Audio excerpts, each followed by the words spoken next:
yung motor mo. Ibababad mo yung throttle, gano'n, no? Bang! Bang! Alam mo, depende. Depende yung sagot dyan.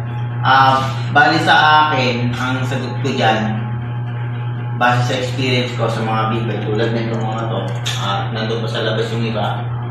Meron mga iba-ibang klase ng mga big bike. Tara, pag-usapan natin dito. Merong mga sports bike. Sports bike. Yung mga sports bike kasi, yung mga